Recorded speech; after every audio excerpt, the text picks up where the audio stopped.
Hello सांग माने welcome to Bhubaneswar. आज आम कौ जगह को आसचु आपन जदि जगह देखिए जानि परछन देन मते कमेंट रे जणांतु आ जदि न जानि परछन ताले मो वीडियो रे शेष पर्यंत देखंतु।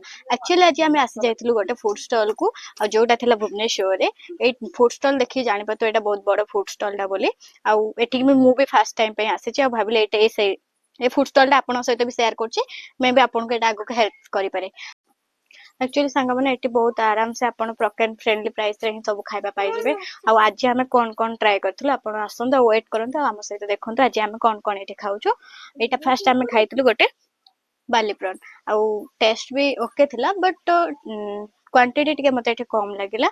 आ ये होचंदी मिस रानी दीदी जे senior obviously but friend type रो आमे मिसी के आसीथले ए फूड स्टॉल को आ पर हमें कौन कौन ऑर्डर कर देखंतु। एटा हमर थिला चिकन लॉलीपॉप आ चिकन लॉलीपॉप रो टेस्ट तो ठीक ठाक थिला माने भल लागुथिला। आ संगने आपन तो सब बेले मोमो खाउचंती आज काली रो जनरेशन समस्त मोमो रो लवर बट आज हमें गोटे नुवा मोमो ट्राई करथले। एटा थिला अफगानी मोमो आ सेत्र गोटे ग्रेवी देथिले ग्रेवीटा बहुत मस्त थिला। आ मोमोर एटा एक्चुअली नॉन वेज नथिला वेज रो थिला पनीर आ टेस्ट भी बहुत मस्त थिला सबुठु बेस्ट एटा लागिला। और ग्रेवीटा भी बहुत ठीक थिला और रानी दीदी एटा खाइला परे आरो पूरा फैन हे गले।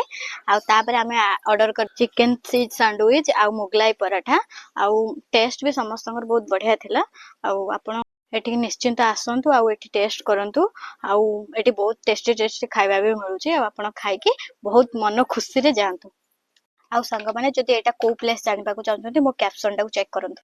आ सबुठु अमेजिंग थिला एटा होचे हमर सिजलिंग ब्राउनी। आ आपण एटा टेस्ट करिसंती कि नै मते कमेंट सेक्शन रे निश्चिंत कमेंट करंतु। आ आदरे एटा खाइबार भी टिके रिस्क अछि कारण तळे जोटा आपण देखुथिबे फुटुची सेटा दि वन्स आपण को पार्टी रे लागि गला त फटका हबार भी संभावना अछि।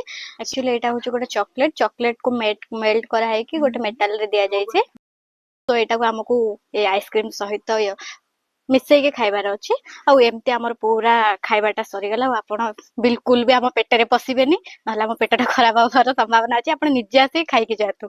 आ मु खाउची देखि कि आपण को पाटु जदी लाळ गळुची पाखरे रुमाल टिके रखि के पोछा पोछी कर दियंतु। आ ताबरे हमर लास्ट को थिला गोटे कोल्ड कॉफी आ ता सहित गोटे लेमन जूस। सॉरी सांग माने कहबा भूली गेली लाइक सब्सक्राइब करा को बिल्कुल भूलबेनी। आ मु जहा सब क्वेश्चन पछे आंसर निश्चिंत कमेंट बॉक्स रे देबे।